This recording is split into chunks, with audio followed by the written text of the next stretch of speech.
Hello everyone, how are you all doing? I hope you're all well. Fantasy Premier League is finally back.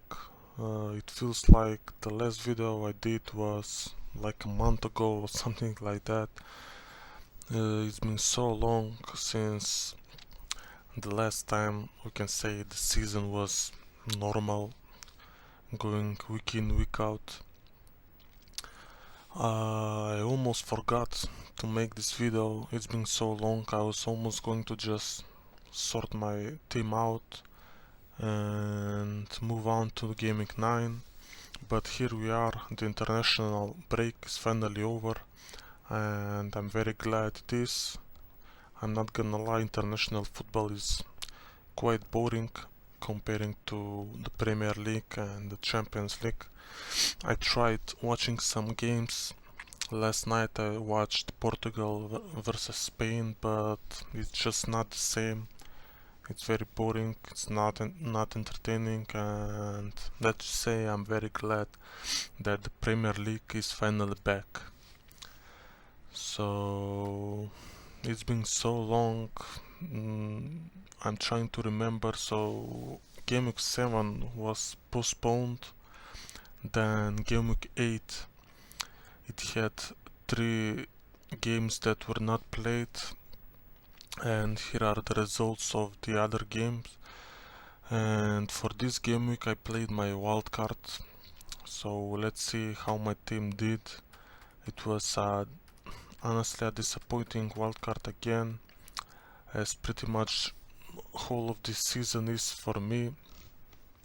So on my wildcard for game week 8 I got 57 points, which is above the average, but I'm still not happy with it. I expected a lot more, and to be honest, Saturday, I remember the games on Friday and Saturday, my rank was great. I basically went up a million places. So at the beginning of the game week I was at 2 million overall, and Saturday night I was at 1 million, so it looked like the wildcard was a success. But then the Sunday games came and it was just awful all around. Arsenal, all the Arsenal players got a return, so Gabriel Jesus got Saka, Xhaka, I believe Odegaard as well, and of course Martinelli was the only player to get nothing from that game, and I had him, and also the West Ham players, they didn't do anything as well. So it was a disappointing Sunday for me, and from around 1 or 1.1 million, something like that, my team dropped down to 1.7 million again. So I'm not happy with that. Also, as you can see, Madison, he got a goal against Spurs, but he was on my bench.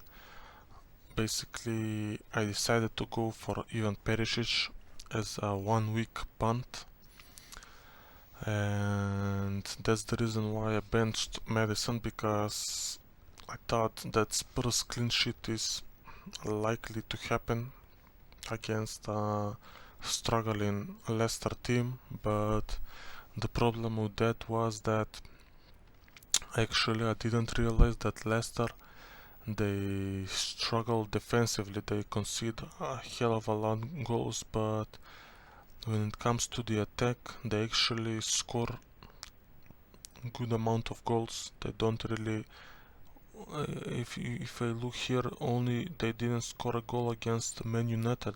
That's the only game.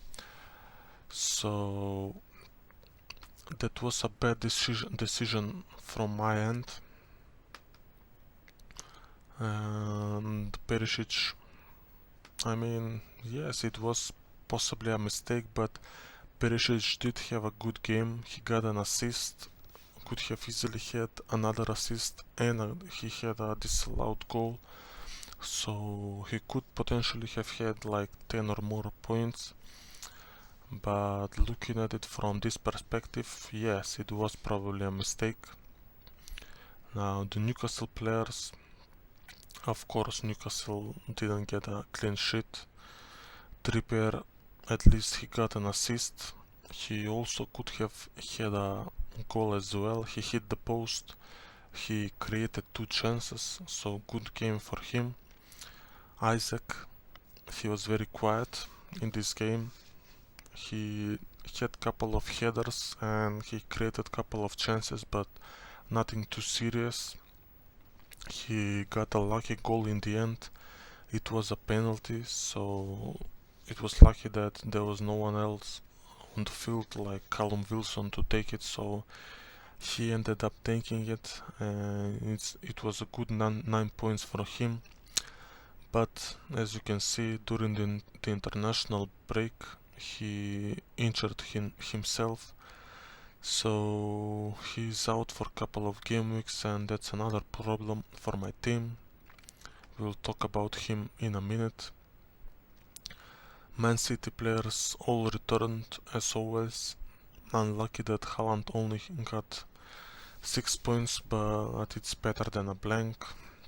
And biggest disappointment probably the West Ham players. Emerson, he got benched, so basically that's a confirmation that he is a bench player. He's a backup player and not a starter for West Ham. That was a mistake for the wildcard. Maybe I should have went with Patterson from Everton as the better 4 million option, but he also got injured during the international break. And yeah, so Bowen, another blank for him.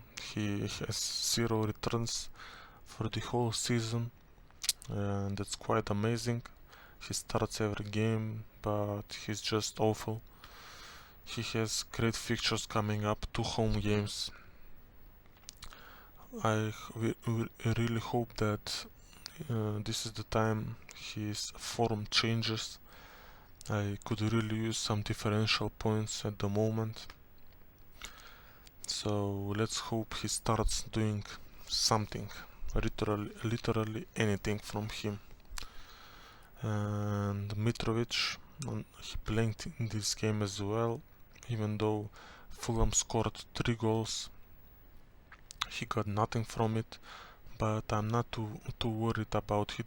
He is in the form of his life, and during the international break he did score in both of the games, so these things happen, but I don't think this will last long. I think he will score goals in the upcoming game weeks, and he's not a player I'm worried about. So yes, that's pretty much it. My overall rank is 1.7 million, so I'm definitely not happy with that. I'm actually quite disappointed. I can say that in the moment my original goal, let's say it like that, top 10k is unreachable for this season, unfortunately, but my aim from now till the end of the season is to get into top 100k, and I think I can do it. I can do that, but the next couple of game weeks will be crucial for my season, because I made the decision to go super aggressive and super differential, trying to get my rank, trying to get at least into the top 1 million until the wildcard. Until the World Cup. That's the aim. So yes, let's go to game week 9 and see how my team looks for this game week. Now, as you can see on the screen, I already made 1 transfer for this game week. So Rhys James is in the team for Ivan Perisic. looking at it from this perspective, he should have been in my wildcard already and just on the bench, and I would have saved one transfer, but that was the mistake I did on my wildcard, and I already made the transfer that I was always going to do. So Rhys James is in the team, and that's my free transfer done for this game week. Now the problem is that, as you know, Isaac is injured and he won't play this game week against Fulham away. So yesterday or the day before, when I read that he is injured, I started looking at options to transfer him out and do my first hit of the season. But the problem with that is, let me just remove him. The problem with that is that there's only one player that I think is worth having for him, but that player is Ivan Toney. But unfortunately I have no money in the bank left, so I can't afford Ivan Toney unless I do like a -8, which I'm not gonna do. So for a -4 only I can't get him in, and the rest of the players, they're really not any exciting possibilities. There is one player I was looking at, that's Solanke from Bournemouth, and the only reason why I looked at him are the fixtures, nothing more than that. So they play Brentford at home, Leicester at home, Fulham, Southampton. These are probably the 4 best fixtures that attacker could wish for in this league. So that's the reason why I was looking at getting him in for a -4, but the problem with that is, to be honest, I really don't know this player. I don't watch the championship. I have no idea what this player looks like, and he plays for Bournemouth, so I guess he could score a goal or two, but I wouldn't be surprised if Bournemouth score 0 goals in the upcoming fixtures as a team combined. So it feels like if I get this player in my team, it's just like, I don't know, like tossing a coin. There is no strategy in it, it's just guessing. And maybe if I had a free transfer, I would have done Isaac to Solanke, but for a -4, definitely not. Definitely I won't do that move. So there are no other players that I'm looking at, so it looks like at the moment I will have to keep Isaac in my team. And let me just see, no, he's still 7 million, but I'm sure in the upcoming days he will fall in price, so I will lose some price on him, but he will stay on my bench, and I suppose Emerson will be the player to replace him in my team. Or maybe it will be Andres Pereira. I will have to think about that. My hope with Emerson is that, so he's not a starting left back for West Ham, but they play Wolves, and Wolves play with back 5. So my hope is that Moyes, the West Ham manager, will counter the Wolves' tactics with his own back 5, and my hope is that Emerson and Cresswell will both play this game. So that's why I am aiming towards starting him instead of Andreas Pereira. But yes, that's pretty much it when it comes to my team formation for this game week.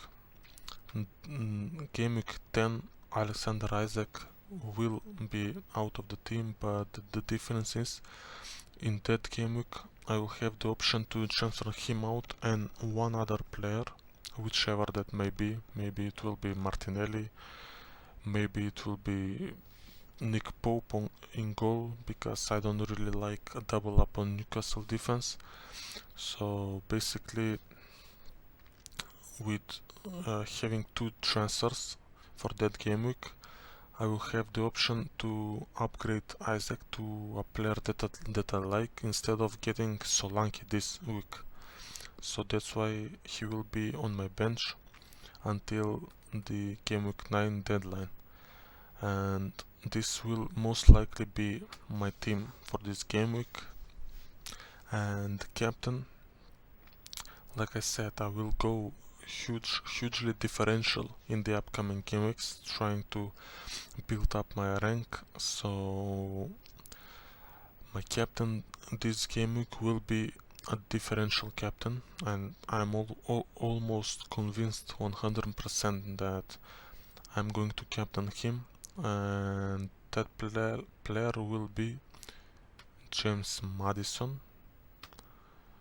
Now I know that most people will go for Haaland captain, and people that still have Liverpool players, they will go for Salah because he plays Brighton at home and that's a great fixture.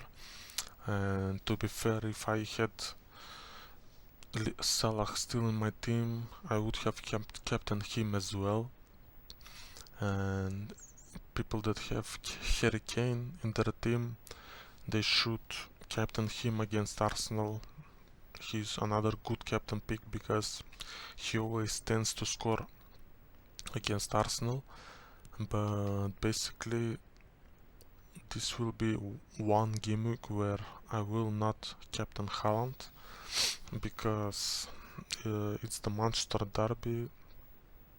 Manchester United surprisingly look great defensively, so it's going to be a hard game, I believe. I don't think there will be a lot of goals in this one, and Varane and Martinez are both world-class center backs, so maybe Haaland will be kept quiet in this game.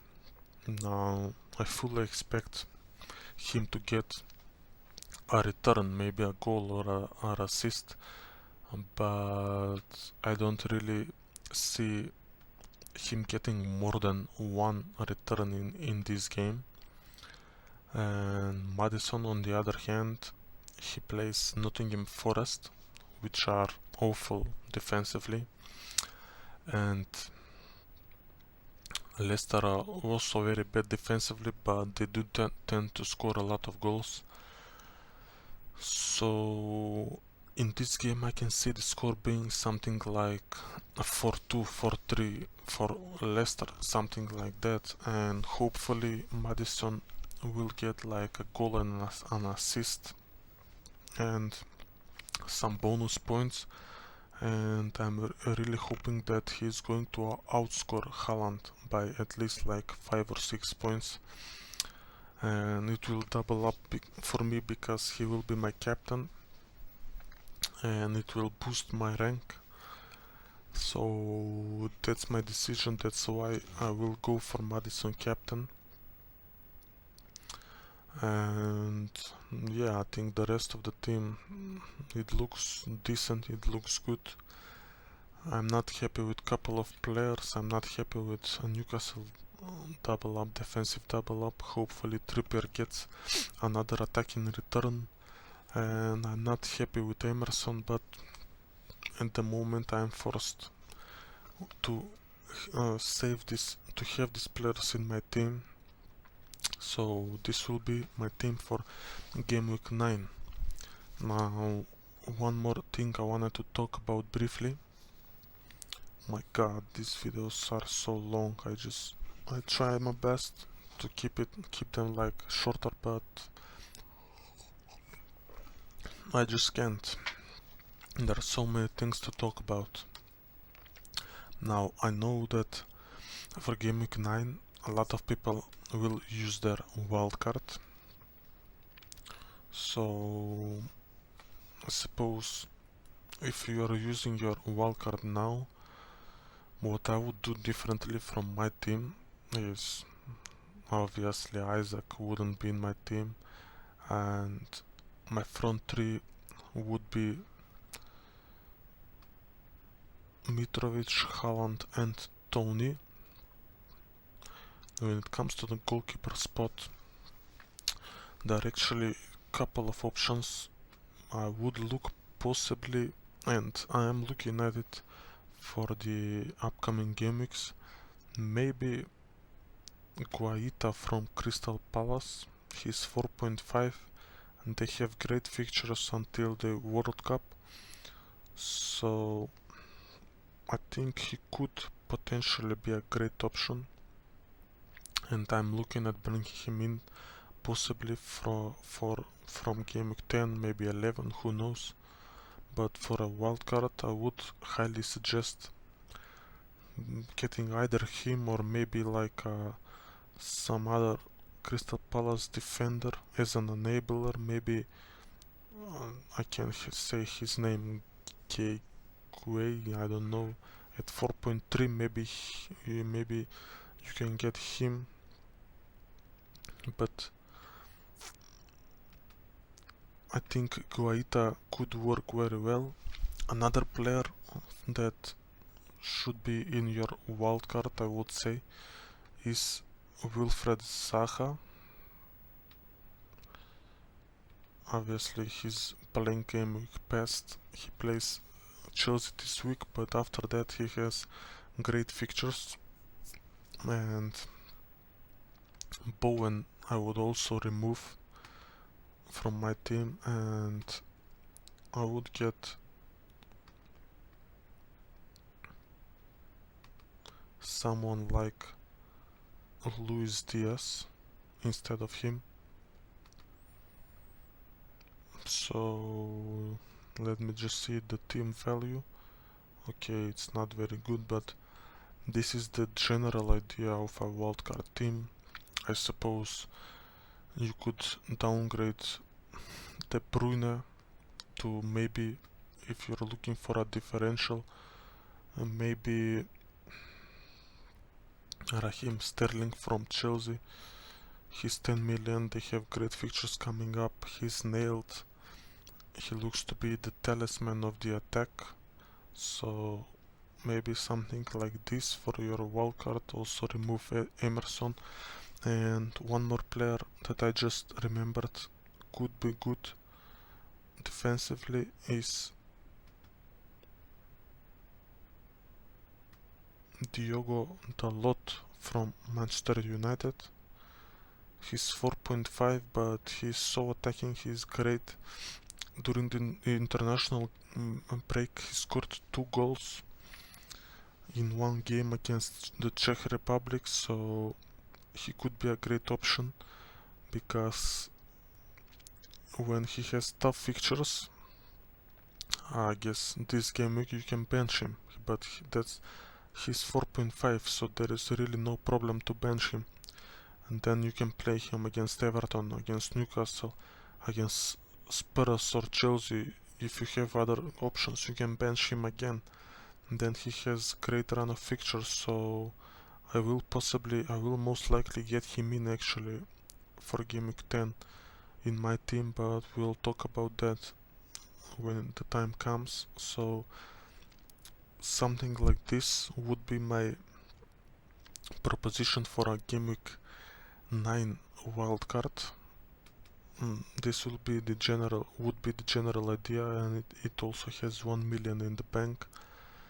So yes, my plan for the lack of Liverpool players, let's just say it like that, is to go from the City assets to Liverpool assets when City have that blank game week, and that is game week 12.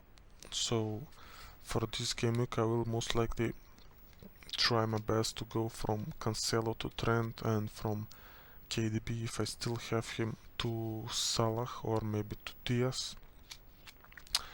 And also my first couple of hits of this season are on the horizon, so in the next couple of game weeks I will definitely do couple of hits. And like I already said, I'm looking for a differential picks to climb my rank and get into the top 1 million for the moment, and then into top 100k. So that's pretty much it. I will just stop rambling and just talking non-stop. Thank you for watching the video. If you managed to watch the whole of it, thank you. I hope I helped you a little bit with your wildcard or your transfers decisions or anything like that, and hopefully you enjoyed the video, and I hope you have a good successful game coming up and enjoyable, let's say. That's the most important part. Enjoyable game coming up, and I will see you in the next video. Goodbye.